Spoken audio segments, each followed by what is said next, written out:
ঢাকা বিশ্ববিদ্যালয়ের ৭ কলেজের শিক্ষার্থীদের কিন্তু বঞ্চনার তাদের যে বঞ্চনা, সেই বঞ্চনা কিন্তু দীর্ঘদিন, আমরা বলছি প্রায় ৭-৮ বছর ধরেই কিন্তু তারা এই যে বঞ্চনার শিকার হয়ে আসছেন।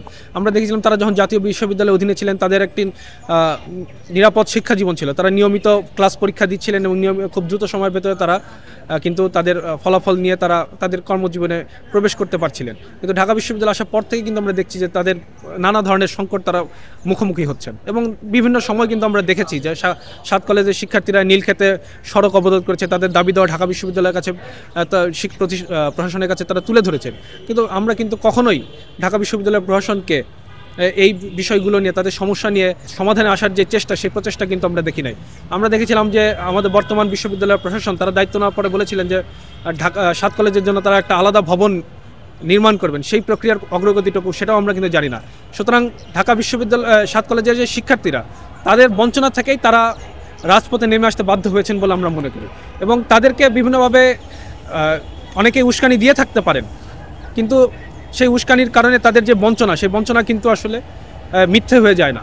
এবং ঢাকা বিশ্ববিদ্যালয়ের শিক্ষার্থীদের গতকাল উস্কানি দিয়ে রাজপথে নামিয়ে আনা হয়েছে এবং মুখোমুখি অবস্থানে দাঁড় করিয়ে দেওয়া হয়েছে দুই প্রতিষ্ঠানের এই শিক্ষার্থীদের।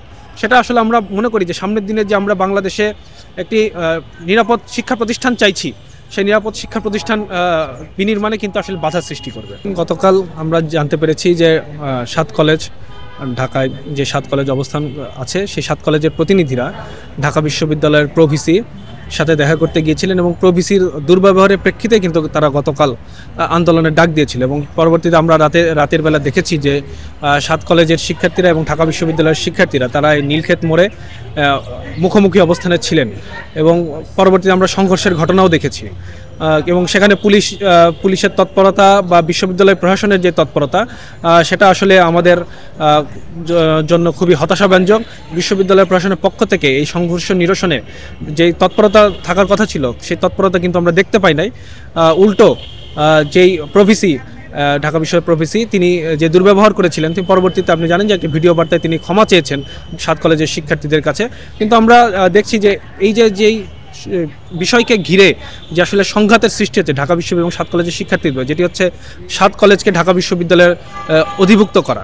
আমরা জানেন যে 2017 সালে তৎকালীন স্বৈরাচার শেখ হাসিনা ঢাকা বিশ্ববিদ্যালয়ের যে তৎকালীন উপাচার্য আ.ম আরিফিন সিদ্দিক, তারা কিন্তু মিলে এই 7 কলেজকে ঢাকা বিশ্ববিদ্যালয়ে অধিভুক্ত করেছিল এবং আমরা মনে করি, আমরা তখনও বলেছিলাম ছাত্র ইউনিয়নের পক্ষ থেকে, এই সিদ্ধান্তটি একটি অবিবেচনাপ্রসূত সিদ্ধান্ত এবং এই সিদ্ধান্তের ফলে যেই 7টি কলেজকে জাতীয় বিশ্ববিদ্যালয় থেকে বিচ্ছিন্ন করে ঢাকা বিশ্ববিদ্যালয় অন্তর্ভুক্ত নিয়ে আসলো, তাদের কিন্তু শিক্ষা জীবন ব্যাহত হবে। এমন আমরা কিন্তু দেখেছি যে বারংবার তারা সেশন জটে পড়েছেন, তাদের রেজাল্ট নিয়ে বিভ্রান্তি তৈরি হয়েছে, তাদের পরীক্ষা বিলম্ব হচ্ছে পরীক্ষা হতে, তাদের পরীক্ষার ফলাফল ঠিকমতো আসছে না এবং নানা মতো। আমরা তখন বলেছিলাম যে ঢাকা বিশ্ববিদ্যালয়ের যেই রেজিস্ট্রার ভবন রয়েছে, যেখান থেকে ঢাকা বিশ্ববিদ্যালয়ের প্রশাসনিক কার্যক্রম পরিচালনা করা হয়, সেই প্রশাসনিক ভবনের কিন্তু আসলে ঢাকা বিশ্ববিদ্যালয়ের 43,000 শিক্ষার্থীর ভার বহন করা কিন্তু তার পক্ষে সম্ভব নয়। এছাড়াও আরও তার প্রায় 100-র অধিক অধিভুক্ত কলেজ রয়েছে 7 কলেজ ছাড়া। সুতরাং এই নতুন করে 7 কলেজে প্রায় 2 লক্ষাধিক শিক্ষার্থীর ভার ঢাকা বিশ্ববিদ্যালয় বহন করতে সক্ষম নয়। আমরা তখনও বলেছিলাম যে এটিকে অধিভুক্ত বাতিল করে একটি সুষ্ঠু এবং স্থায়ী সমাধানের পথ খুঁজে বের করা উচিত। এখন আমরা দেখছি যে 7 কলেজের শিক্ষার্থীরাও কিন্তু অধিভুক্ত বাতিল চান এবং ঢাকা বিশ্ববিদ্যালয়ের শিক্ষার্থীরা অধিভুক্তি বাতিল চান। তো দুই পক্ষ যেহেতু অধিভুক্তি বাতিল চান, তাহলে এই অধিভুক্তি কেন বাতিল করা হচ্ছে না? কেন বর্তমান সরকার সেই স্বৈরাচারী শেখ হাসিনা সরকারের যে সিদ্ধান্ত, সেই সিদ্ধান্তে এখনও পর্যন্ত বহাল আছেন এবং শিক্ষার্থীদের মুখোমুখি অবস্থানে দাঁড়াতে বাধ্য করছেন? আমরা বাংলাদেশ ছাত্র ইউনিয়নের পক্ষ থেকে চাই যে অবিলম্বে যে সংকট 7 কলেজের অধিভুক্তি নিয়ে, সেই সংকট নিরসনে বাংলাদেশ সরকারের পক্ষ থেকে শিক্ষা মন্ত্রণালয় থেকে শিক্ষার্থীদের প্রতিনিধি এবং শিক্ষাবিদদের সাথে নিয়ে, বিশ্ববিদ্যালয় প্রশাসনকে সাথে নিয়ে এরা যেন একটি স্থায়ী সমাধান করা হয়।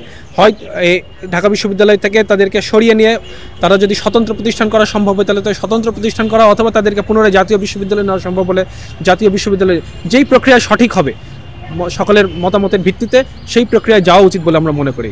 এবং আমরা মনে করি গতকাল যারা এই সংঘাতময় পরিস্থিতির জন্য যারা উস্কানি দিয়েছেন, তাদের সকলকে কিন্তু আমরা অনেককে দেখেছি যে বিভিন্ন জায়গায় বিভিন্ন সংগঠনের দায়িত্বশীল পর্যায়ে তারা রয়েছেন।